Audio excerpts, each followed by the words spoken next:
So how can an attorney who knows everything about probate and estate planning get up to speed on some of these bigger topics that are outside of the law?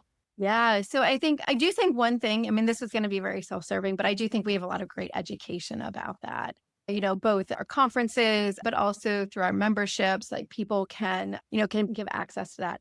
But I think one of the biggest things for any attorney that wants to do this, I think they first have to define like how far in do they want to go? Like, how do they want to approach it? And I've had people do it different ways. I've had people like jump in with 2 feet and just, decide that this is what they're going to do. I've also had people, okay, let me learn a little bit more, dabble a little bit more, and, add some. And so I think, again, clarity is always really important. But I mean, Jim, just as like some really actionable steps that I think are like just baseline for everybody.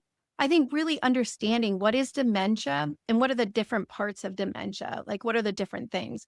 And for me, like Jim, like my background before did just elder law, I was a litigation attorney and I did litigation.